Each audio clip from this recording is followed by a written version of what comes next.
No resulta fácil referirse a la historia de la prehistoria, pero baste recordar aquí que la huella del hombre en la Tierra va recorriendo lo que convencionalmente se conoce como Paleolítico, Mesolítico y Neolítico, es decir, un muy largo periodo que se pierde en la noche de los tiempos, en el magma informe de una etapa de la Tierra en la que los cambios climáticos parecen testimoniar su fase genesíaca, hasta alcanzar el año 10.000 anterior a nuestra era.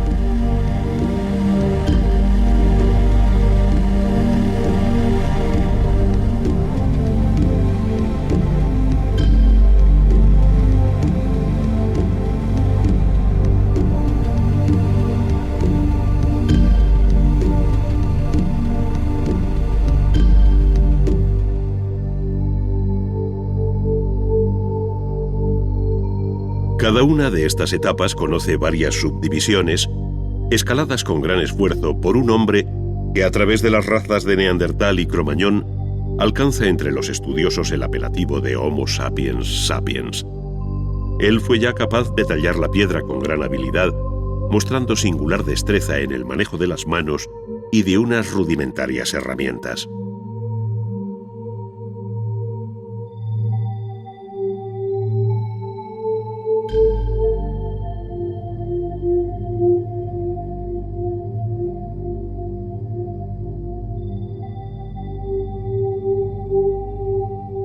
A este Homo sapiens sapiens se debe en definitiva el nacimiento del arte que llamamos paleolítico. Es el arte de las cuevas, el arte rupestre.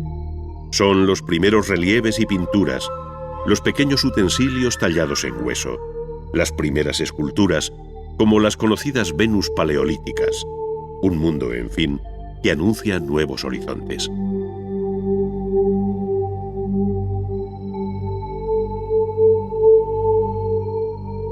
A este ciclo primero, que de un modo rudimentario y tópico se conoce como Edad de Piedra, siguió la Edad de los Metales, tras el descubrimiento y aplicación del cobre, bronce y hierro para muy distintos usos. Ello dio lugar a lo que se viene llamando protohistoria, como un paso intermedio entre la prehistoria y la historia propiamente dicha.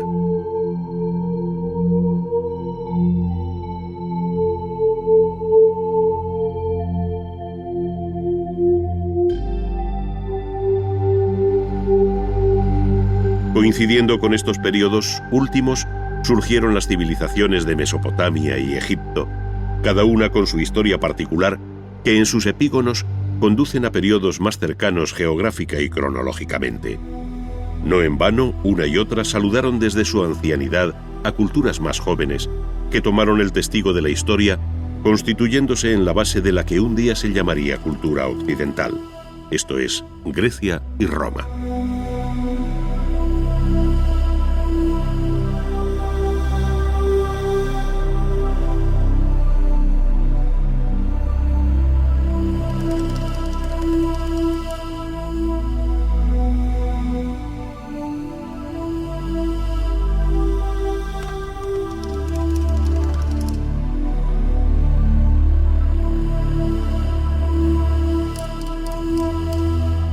La balanza de la historia conoció así el contrapeso de la cultura clásica, desplazando hacia Occidente el protagonismo que hasta entonces había tenido Oriente, sobre todo en los cursos fluviales del Tigris, Éufrates y Nilo, cuyas aguas irrigaron tierras que por vez primera se roturaron, hasta dar el sabroso fruto de un arte milenario.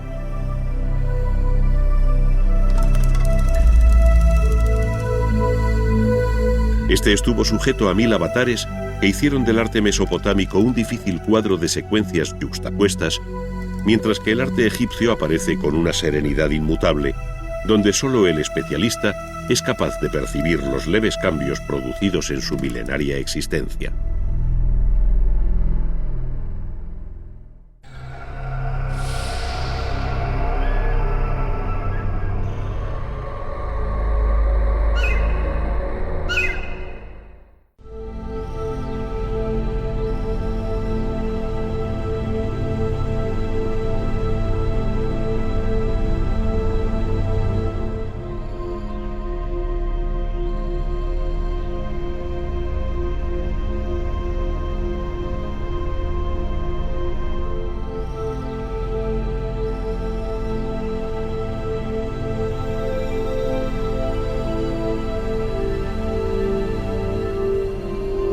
El arte ha acompañado al hombre desde que éste dio señales de un cierto grado evolutivo a partir del llamado Homo sapiens.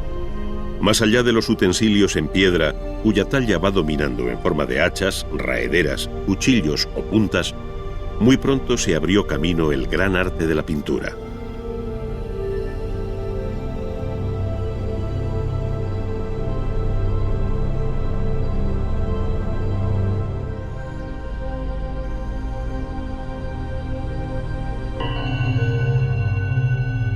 No deja de ser un hecho más que sorprendente que el despertar de la humanidad esté asociado al temprano nacimiento del arte como una de sus manifestaciones más características.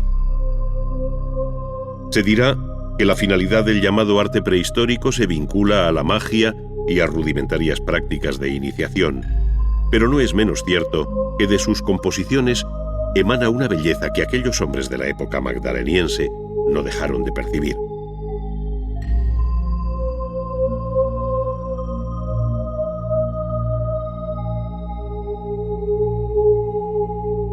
Dicho de otro modo, en medio de aquellos grupos de nómadas que en difíciles condiciones de vida seguían a los animales de cuya existencia dependía la suya propia, surgió un hombre con especial talento para dibujar, mezclar los colores y reproducir la realidad que le rodeaba, dando entrada al artista en la historia, aunque éste permanezca en el más oscuro de los anonimatos.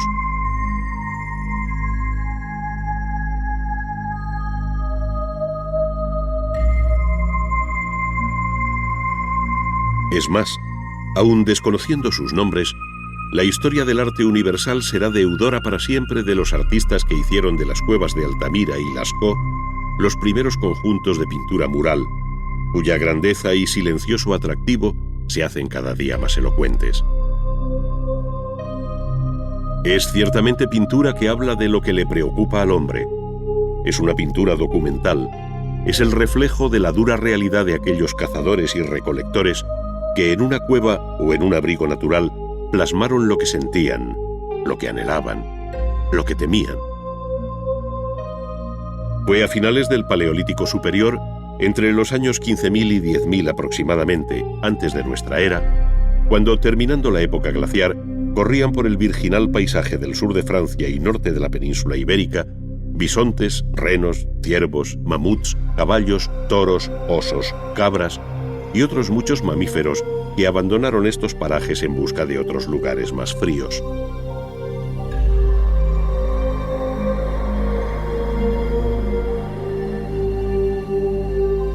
Toda aquella variada fauna fue captada por el artista con ojo atento y mano sabia, haciendo evidente y vivo lo que paleontólogos y arqueólogos hallan inerte bajo tierra.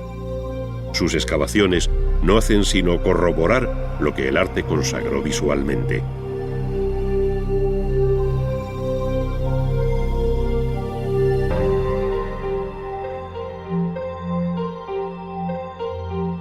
Sin poder ni querer establecer ahora posibles grupos estilísticos y dejándonos llevar por la obra misma, es fácil observar cómo en unos casos se perfilan los animales con una línea y en otros se le da volumen con manchas de color matizadas, además de aprovechar las protuberancias de la roca a las que se adapta la figura.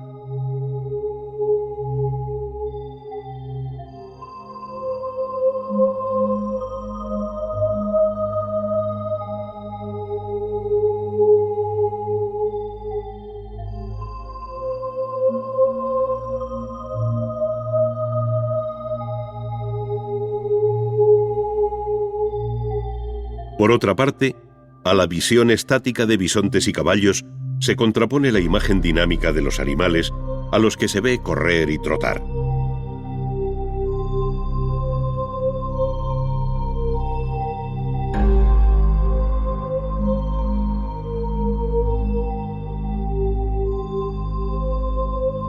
Se distinguen igualmente los machos de las hembras, es decir, no se trata de una interpretación generalizada, sino muy precisa y realista, que en ocasiones alcanza una tercera dimensión al tratarlas como verdaderos bajorrelieves, cuando no son simples figuras incisas o grabadas.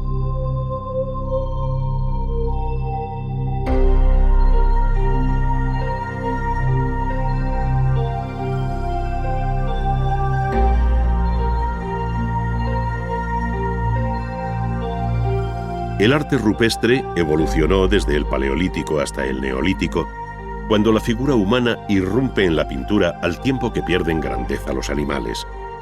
Con ello da a entender que estamos ante una nueva sociedad que descubre los beneficios de la agricultura, que entre otras cosas permitirá al hombre fijar su residencia en un lugar, perdiendo su anterior condición de nómada.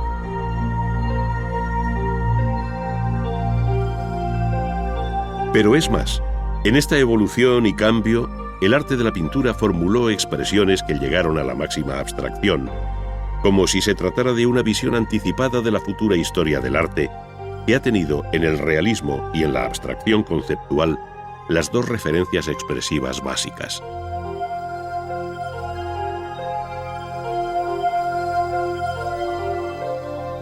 Desde otros ángulos se observa el nacimiento de la arquitectura, que llamamos megalítica por el gran tamaño de las piedras utilizadas, y cuyo desarrollo alcanzó la edad de los metales, enlazando así con las culturas históricas.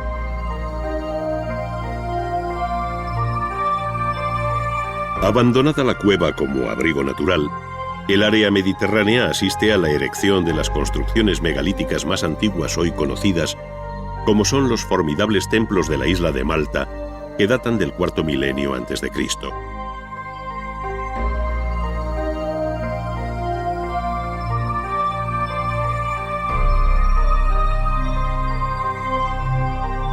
Más recientes son las construcciones megalíticas de la isla de Menorca, donde tanto las llamadas taulas como las navetas permiten ver el creciente refinamiento constructivo de estas construcciones bañadas por el sol.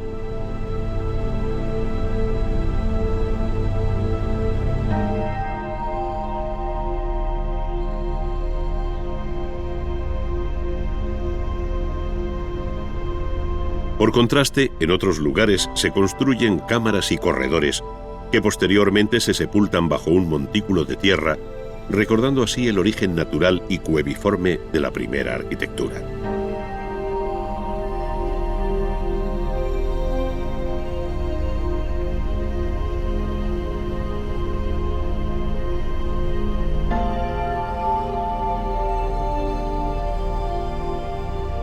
Pero la construcción megalítica más conocida, y probablemente la más sorprendente de cuantas nos han llegado, es la de Stonehenge, en Gran Bretaña, erigida entre el tercero y segundo milenios. Su inserción en el paisaje, la vinculación solar con el solsticio de verano y la imponente masa de sus piezas revelan una técnica constructiva y un refinamiento conceptual que eclipsa la aparente rudeza de sus elementos.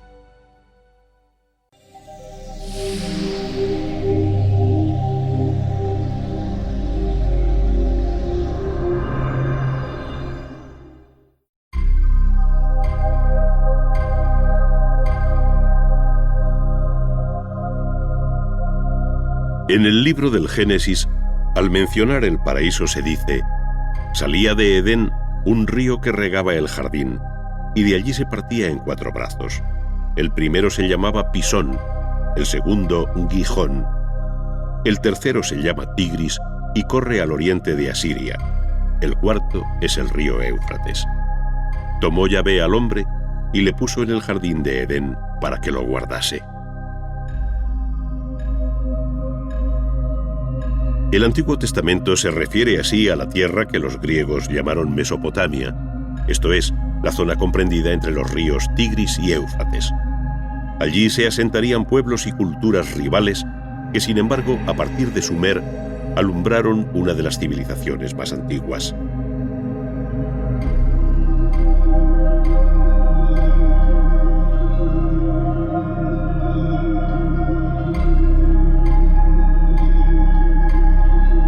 En efecto, la invención de la escritura por los sumerios en torno al año 3000 significa el paso hacia la historia escrita, cuya memoria se recogió en combinaciones de signos con forma de cuña, conocidas como escritura cuneiforme.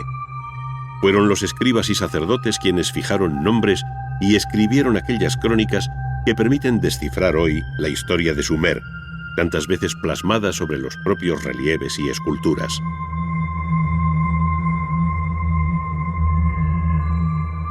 Las primeras obras sumerias son las figuras de alabastro halladas en los templos y conocidas como orantes, por llevar en las manos una ofrenda.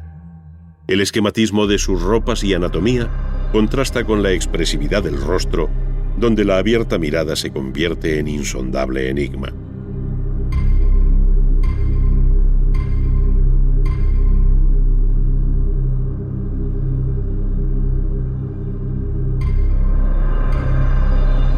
Por otra parte, los relieves representan una crónica viva de cuanto sucedió entonces, tanto por la acción escenificada como por la leyenda que le acompaña, según se ve en la estela de Ur-Nanshe, rey de Lagash.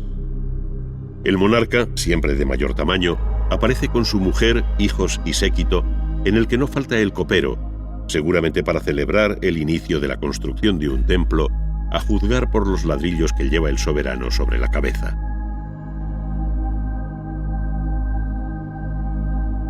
Pero fueron la paz y la guerra el tema más frecuente en estos relieves del tercer milenio antes de Cristo, en los que, al tiempo que se narran los grandes acontecimientos de la historia política, se dieron los primeros pasos de la historia del arte y de ahí su extrema importancia.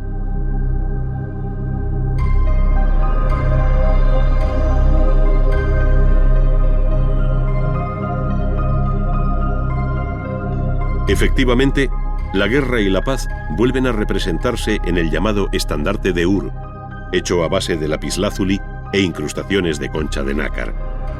En una de sus caras, con un claro sentido narrativo y en varios registros superpuestos que se leen de abajo a arriba, desfila el rico botín apresado al enemigo.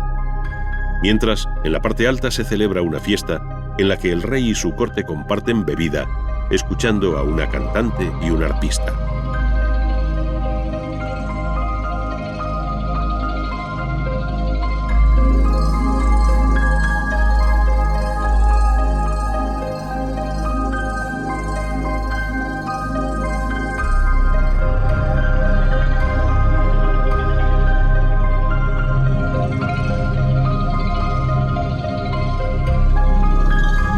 Este bello y delicado instrumento coincide en todo con los hallados en la ciudad de Ur, que hasta la reciente guerra de Irak se custodiaban en el Museo de Bagdad.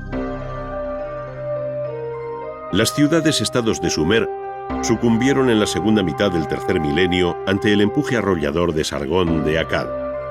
Sus descendientes ampliaron los límites geográficos del imperio acadio hasta el Kurdistán, con campañas militares como la que recuerda la célebre estela de Naram Sin.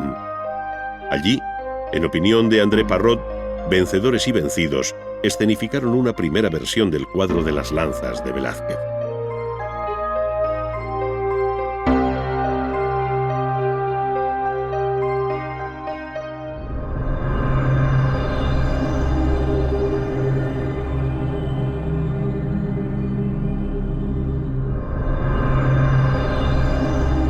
Sin embargo, antes de terminar aquel milenio, se produjo una fuerte reacción neosumeria.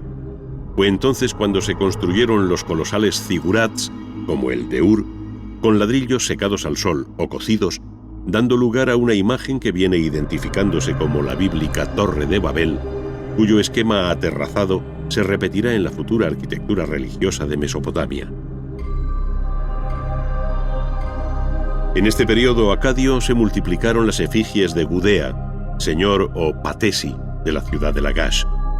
Son obras hechas en diorita, en las que la bella dureza del material pulimentado se identifica con el refinamiento de un poder fuerte y sin fisuras, como fue el de Gudea y su hijo Ur-Ningirsu. Sus imágenes debieron de tener igualmente un carácter votivo, estando dedicadas a distintas deidades, según relatan las inscripciones que les acompañan.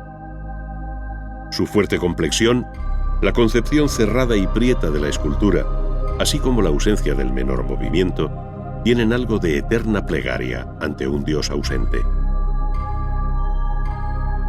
Por el contrario, esta relación con la divinidad se hace patente en el llamado Código de Hammurabi, rey de Babilonia, labrado en una piedra de extrema dureza, como es el basalto negro, y conservado hoy en el Museo del Louvre. Este código fijó en el siglo XVIII a.C. la primera colección legislativa de la historia del derecho, que se inicia con estas palabras: entonces Anum y Enlil me designaron a mí, Hammurabi, príncipe piadoso, temeroso de mi Dios, para que proclamase en el país el orden justo. Dentro del arte mesopotámico, y de acuerdo con los continuos cambios políticos y militares que hacen de estas tierras una historia entretejida con el dolor y la guerra, destaca el capítulo correspondiente a Asiria. Su periodo más interesante terminó con la caída de Nínive en el 612 a.C., y en su haber se encuentra el palacio de Sargón II en Khorsabad, con sus entradas custodiadas por toros alados de rostro humano y muros revestidos de bajorrelieves en alabastro.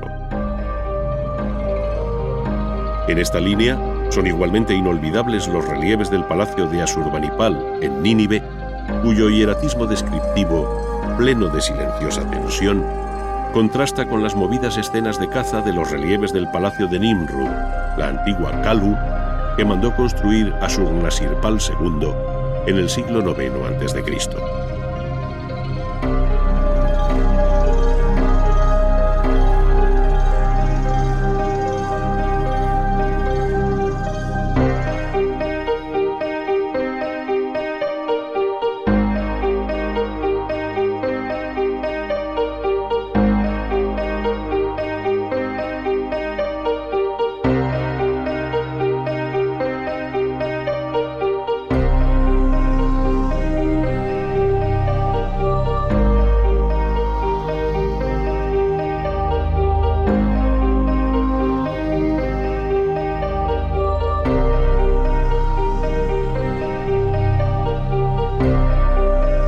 En este campo, las imágenes de animales como la leona herida quedarán para siempre en nuestra retina como una de las obras más sobresalientes de la historia del arte.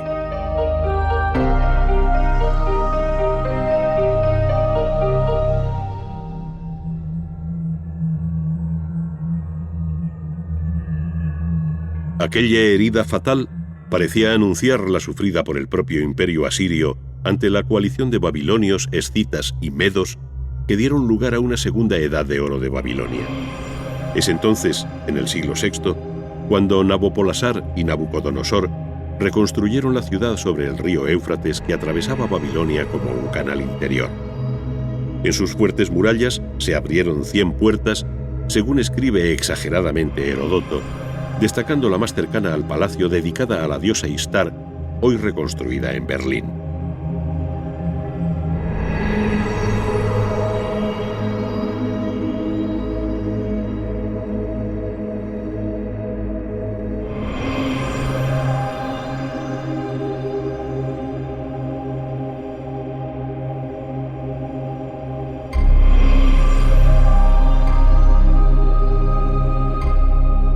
Su decoración en cerámica vidriada y polícroma enfatizaba el arranque de la vía de las procesiones que terminaba en el templo del dios Marduk sobre un formidable zigurat.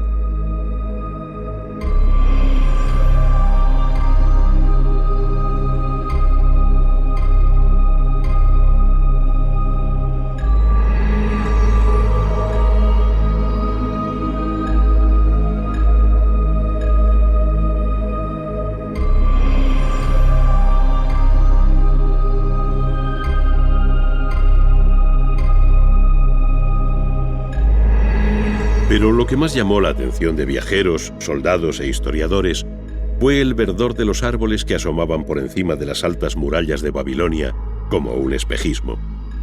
No era otra cosa que los míticos jardines colgantes con los que Nabucodonosor quiso mitigar la nostalgia del paisaje que vio crecer a la reina Amiotis, hija del rey de los Medos. Para ello se dispuso de suelo artificial sobre una estructura de pilares y bóvedas de ladrillo con un perfil escalonado. El agua se subía por un procedimiento de poleas, de tal forma que por caída se regaba el jardín de especies arbustivas y arbóreas cuya impermeabilización se aseguraba con betún. Surgió así una de las 7 maravillas del mundo antiguo, que sin embargo conocería una vida muy corta. En el año 539, Ciro de Persia entró en la ciudad y allí terminó su hegemonía.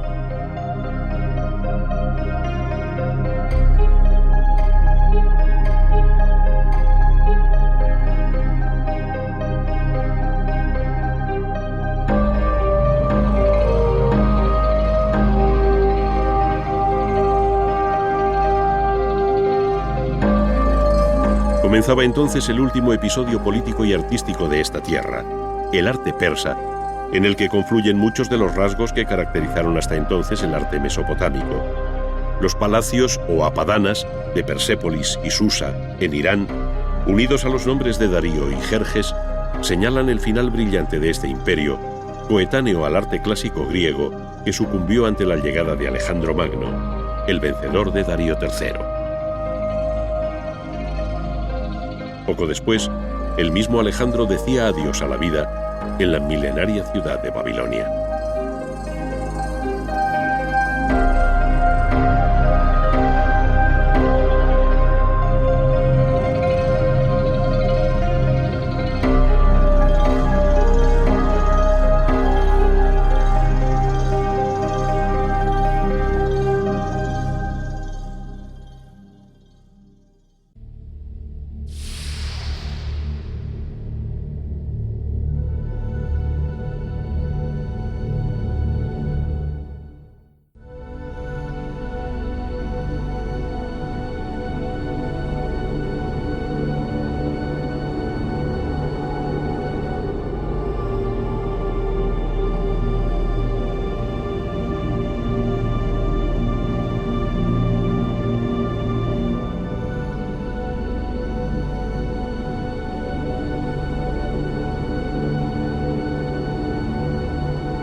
Es muy conocida la definición de Egipto como don o regalo del Nilo, según escribió el historiador griego Heródoto.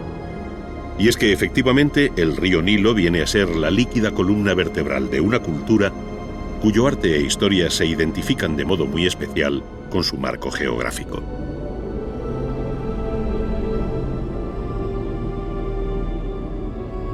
Baste decir que el Nilo, al igual que separa el desierto oriental del occidental, señala también la divisoria entre la vida y la muerte, de tal manera que las ciudades, con sus monumentales templos, se erigieron en la margen derecha de su cauce, mientras que pirámides, mastabas, hipogeos y demás enterramientos se situaron en la orilla izquierda. Entre una y otra ribera, la barca de Isis recorrió las aguas del Nilo buscando el cadáver despedazado de su esposo Osiris, dios y juez de los muertos.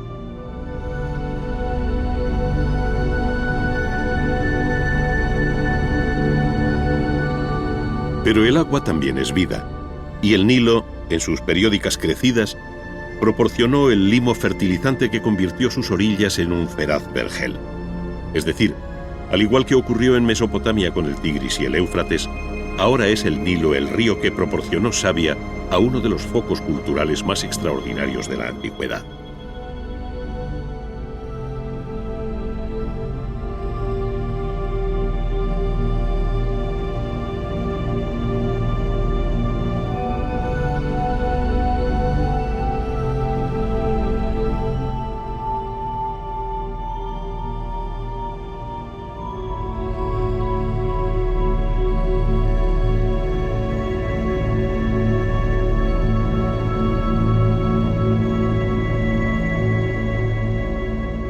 A diferencia de Mesopotamia, el arte egipcio mantuvo siempre una unidad conceptual y estilística a lo largo del tiempo que parece sobrenatural, inmutable y siempre enigmática, que sobrecoge no solo por la perfección alcanzada en sus obras, sino por la vocación de eternidad con la que fueron concebidas. El hecho de la momificación sintetiza ejemplarmente el deseo de permanencia de una civilización que encadenó el tiempo limitado de los hombres al tiempo infinito de los dioses.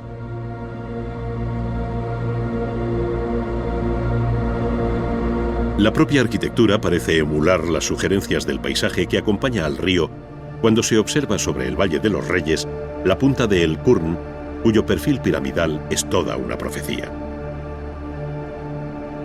Por otra parte, imponentes acantilados como el de Deir el-Bahari dan abrigo al templo tumba de la reina Hatshepsut, mientras que aguas arriba, en Abu Simbel, la montaña se dejó vaciar para dar forma a los templos que Ramsés II erigió para sí y su esposa Nefertari, cuyas fachadas fueron labradas con colosales esculturas.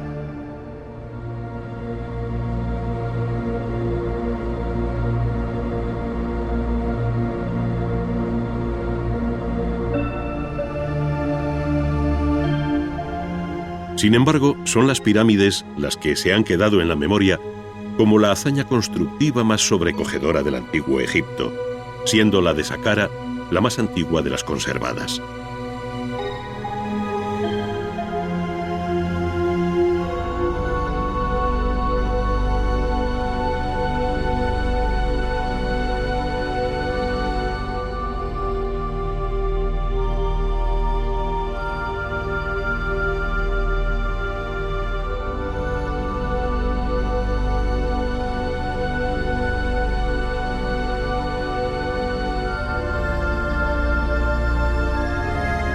Pero las pirámides más conocidas son, sin duda, las de la Cuarta Dinastía en Giza, cerca del Cairo.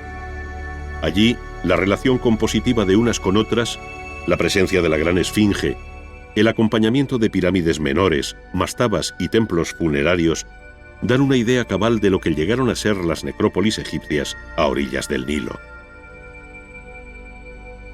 En Giza, las 3 pirámides mayores, construidas a mediados del tercer milenio antes de nuestra era, albergaron los enterramientos de Keops, Kefren y Mykerinos.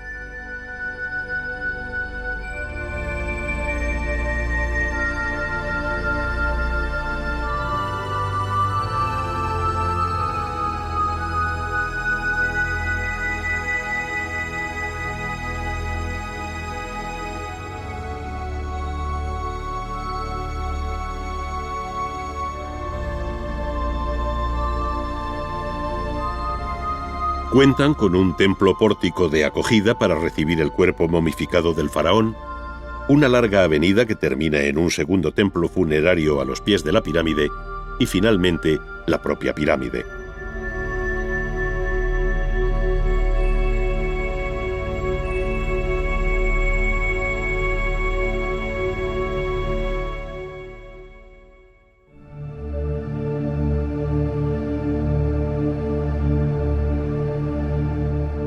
En su secreto, angosto y oscuro interior, los pasadizos, corredores y galerías ofrecen un sofisticado sistema de seguridad y engaño para desorientar a los salteadores de tumbas y asegurar así el reposo eterno del faraón en su cámara sepulcral.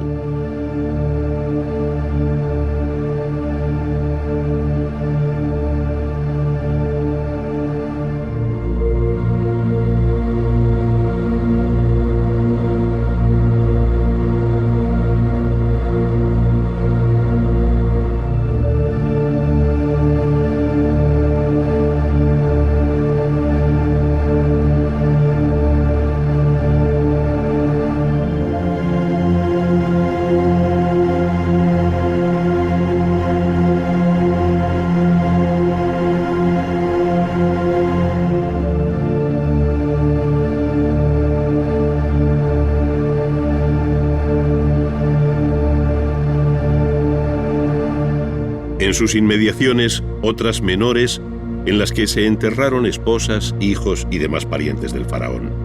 Todo siempre de acuerdo con un orden axial, jerárquico y riguroso, en una estudiada orientación astronómica.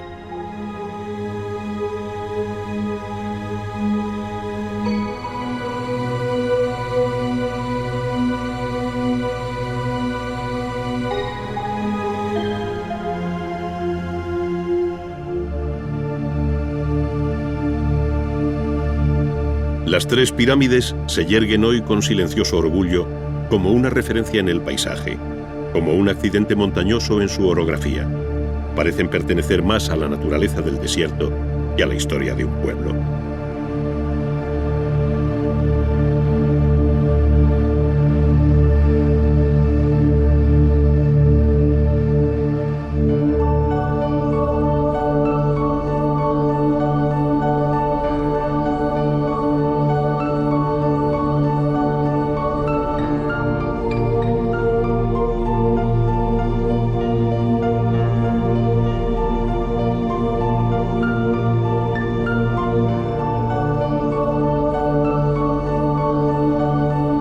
Todas las cámaras funerarias de los enterramientos construidos o excavados en la roca conservan bajorrelieves y pinturas en los que se resume la vida del difunto, que a su vez arrastra toda una historia visual del mundo que le rodeó, como sucede en la de Tutankamón, donde además se encontró intacto el riquísimo ajuar funerario que le acompañaba en el más allá.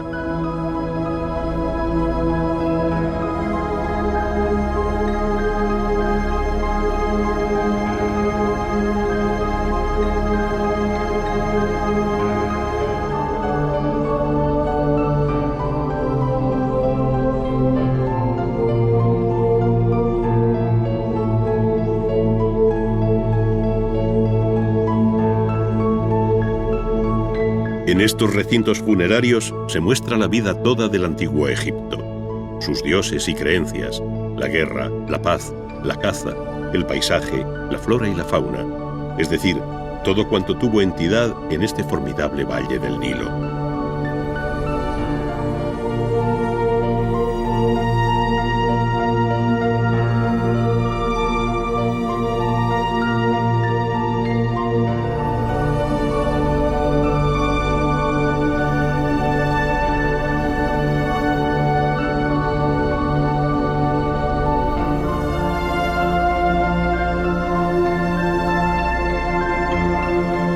La realidad así descrita no solo se refleja con exactitud, sino con un evidente deseo de anhelo artístico sobre peculiares cánones de frontalidad, proporción y sentido del color.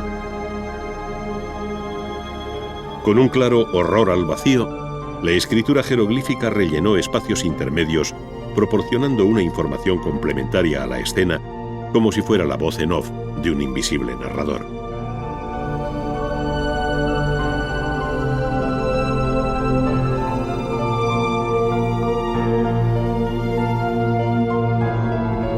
Aquellos mismos cánones fueron también compartidos por el relieve y la escultura exenta, donde la conocida imagen del escriba sentado se repite con pocas variantes formales bajo la quinta dinastía.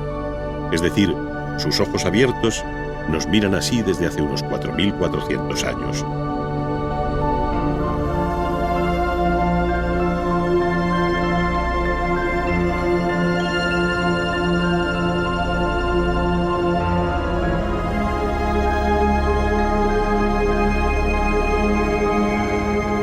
Finalmente, cabe añadir que la escultura egipcia pulsó todos los registros posibles, desde las grandes estatuas que compiten con la arquitectura o se encuentran aisladas en medio del desierto, hasta la delicada belleza de retratos como el de la reina Nefertitis en sus distintas versiones, cuyo rostro representa una de las más altas expresiones artísticas de todos los tiempos.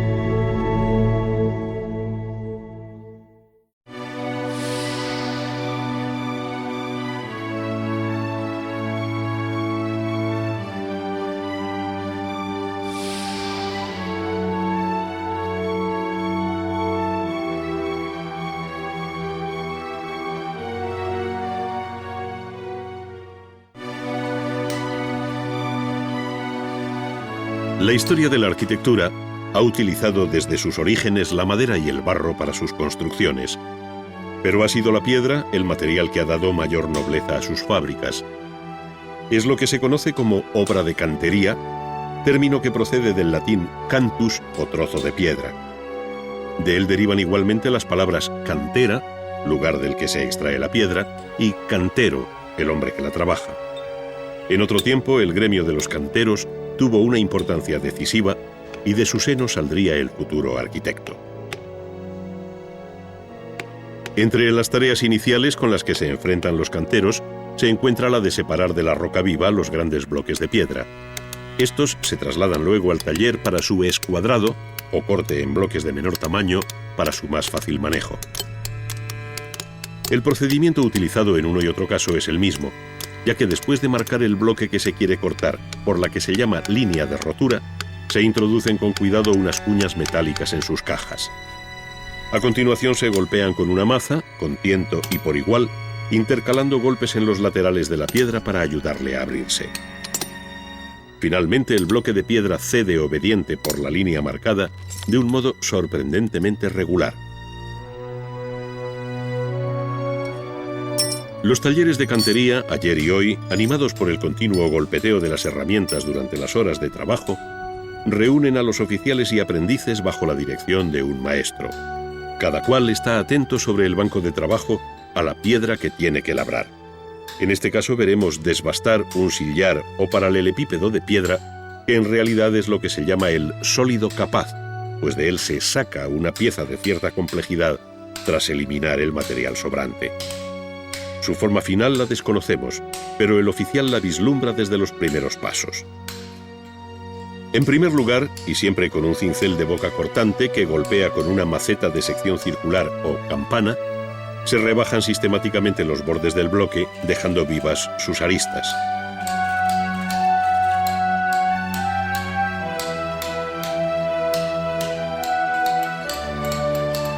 Estas bandas, de unos 2 o 3 centímetros, se afinan al máximo, comprobando su horizontalidad con una regla o un simple listón de madera.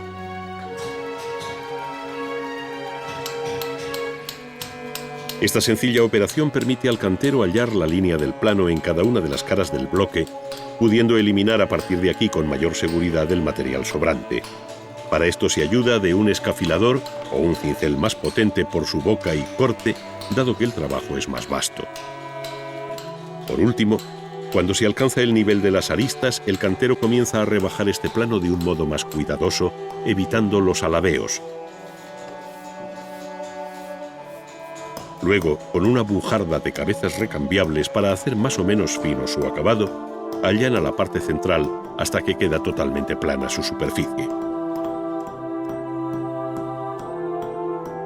Por el mismo procedimiento se preparan las distintas caras de trabajo, pasando a obtener planos inclinados cuando la pieza lo requiere, como es el caso.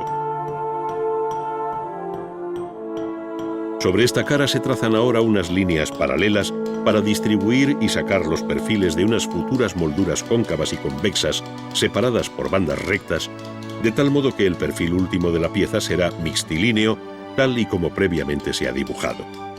Para ello, con un riguroso orden de trabajo, se obtienen primero los planos iniciales de cada una de las molduras, y sobre estos, con una gradina de boca dentada, se va dando forma a las molduras con pequeños golpes sin separar la herramienta de la piedra.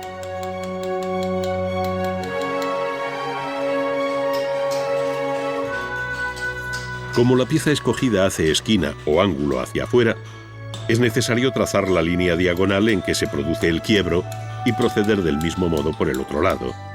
Ahora se cuenta con la ventaja de tener la referencia de uno de sus lados, pero por otra parte el encuentro de los dos planos ha de ser perfecto, por lo que el cantero con gran seguridad apura con el cincel la cortante arista, pues no cabe aquí el menor error.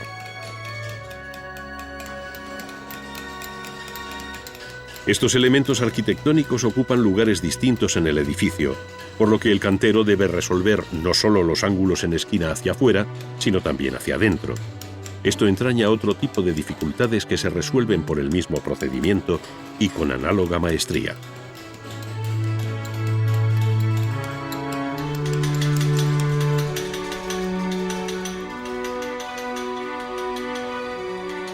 Mientras que estos oficiales siguen trabajando frisos, cornisas y todo tipo de molduras de planos rígidos y geométricos perfiles, otros canteros del taller acometen otro tipo de obra más delicada y próxima a la escultura, como es la labra de capiteles. Hay aquí también, sí, una base geométrica en el planteamiento inicial, pero las formas vegetales y libres de un capitel corintio, por ejemplo, obligan a trabajar a sentimiento, aunque sin perder de vista la guía del dibujo sobre la piedra. La arquitectura clásica ofrece una variada serie de capiteles, como los toscanos, los dóricos romanos y los jónicos, que ofrecen menos dificultades que el orden romano por excelencia, el orden corintio. Su rico capitel, cuya forma parece inspirarse en la naturaleza, como afirma Vitruvio, se caracteriza por la presencia de carnosas hojas de acanto que el maestro perfila con cuidado y ahueca con una gubia, sin olvidar la importancia del dibujo en todo este proceso. Pero donde el arte del corte de piedra o estereotomía alcanza su más alta expresión es en la solución de superficies curvas para formar bóvedas. Su casuística es muy amplia, Pero aquí seguiremos el proceso de una de las soluciones más frecuentes y sencillas, la llamada bóveda de aristas.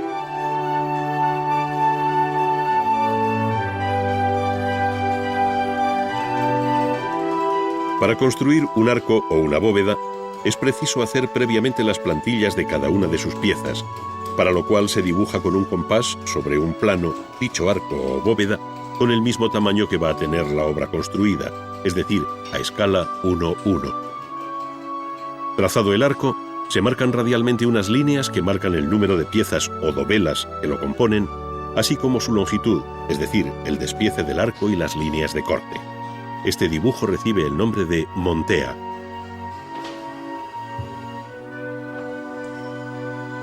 Todas estas piezas están representadas a tamaño natural, pues a partir de este dibujo se van a sacar los patrones o plantillas definitivas que guiarán el trabajo del cantero.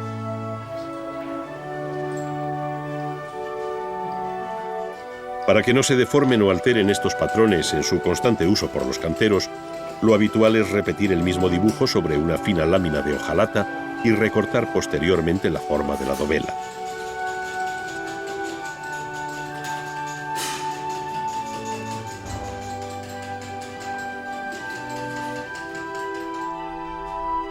El paso siguiente consiste en llevar la plantilla de la dovela sobre el bloque de piedra que anteriormente hemos llamado el sólido capaz, porque en él cabe la pieza que se quiere obtener.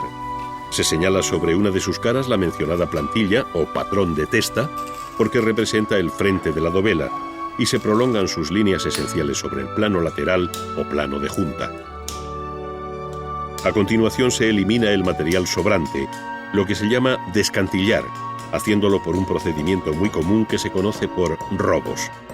Al cincel y la campana sustituirá luego la pesada bujarda con la que se rematan sus distintas caras.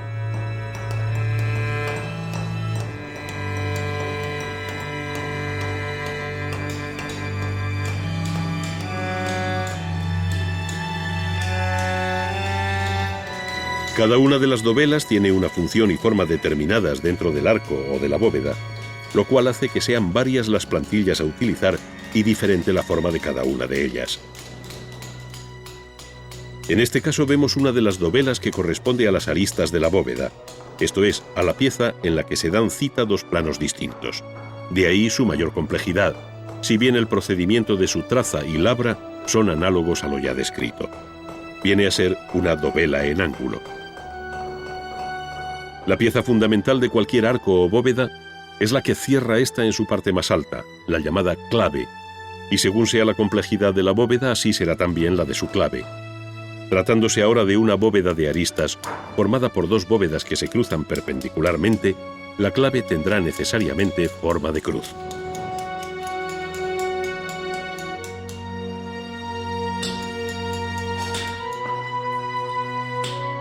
Esta es la pieza que ha comenzado a descantillar el cantero una vez señaladas en el frente del bloque de piedra las correspondientes plantillas. Se repite de nuevo el mismo procedimiento y se utilizan las mismas herramientas anteriormente descritas, dejando a la bujarda la labor de acabado final con su inconfundible huella granulosa.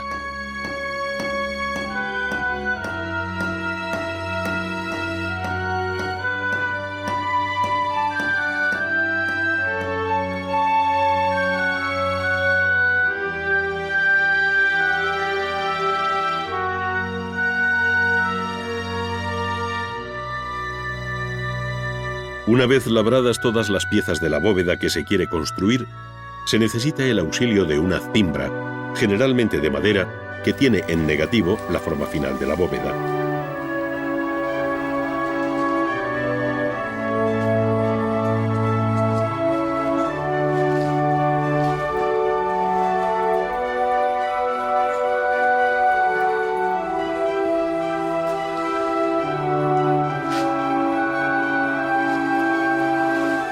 En la cimbra se irán apoyando las distintas dovelas por riguroso orden a partir del montaje previo que se ha hecho sobre el suelo de este modelo reducido, pero real. Las primeras piezas en colocarse son los salmeres, que señalan el arranque de la bóveda sobre los muros, donde se utiliza, como en toda la construcción, un ligero mortero para ayudar a fijar la piedra. Después se coloca una de las que hemos visto trabajar y que hemos llamado dovela en ángulo, que responde a las aristas interiores y cuyo quiebro se advierte igualmente desde el exterior. Para que ésta quede firmemente asentada se colocan a sus lados otras tantas dovelas que se reciben igualmente con mortero, observando cómo se colocan pequeñas cuñas de madera para mantener los niveles e ir ajustando todas las piezas. A partir de aquí, solo suben por la cimbra las piezas que responden a las aristas en diagonal, que es la parte viva de la fábrica, hasta cerrar la bóveda con la clave en forma de cruz. Su ajuste es capital para la estabilidad de la bóveda y el buen funcionamiento de la misma.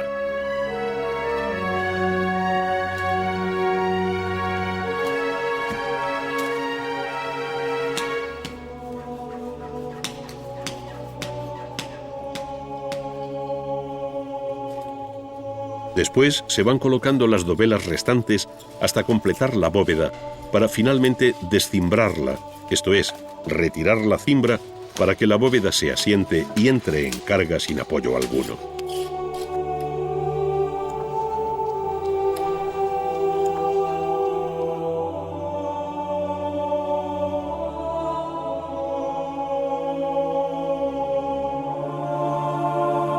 A partir de ese momento, el peso y los empujes de la bóveda empiezan a funcionar sobre el edificio, convirtiéndolo en una estructura viva, pese a su inerte apariencia.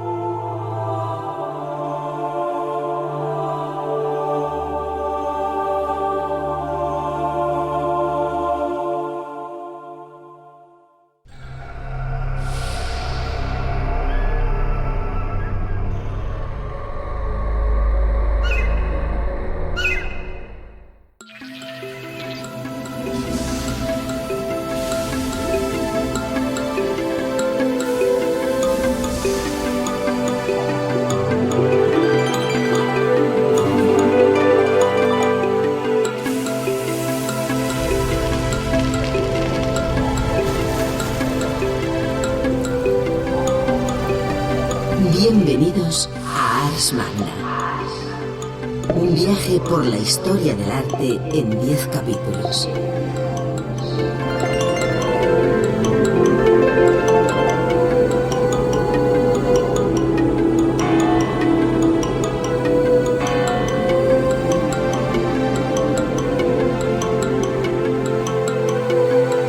A través de sus contenidos podrán recorrer la evolución de las diferentes disciplinas artísticas,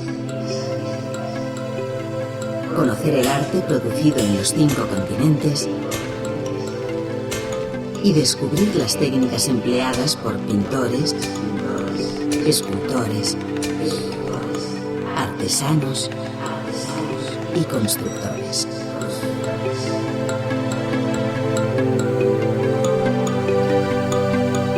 Disponen de 2 opciones de navegación: el acceso lineal, que permite visualizar los contenidos de cada disco sin interrupción alguna, y el modo interactivo, que posibilita la selección de secuencias audiovisuales en el orden apetecido.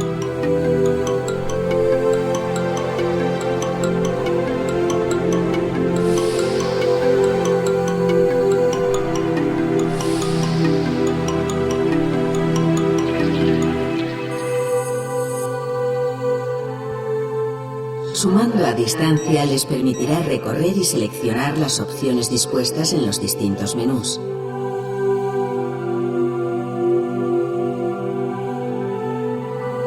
Interrumpir la secuencia elegida para acceder al menú o exposición audiovisual siguiente.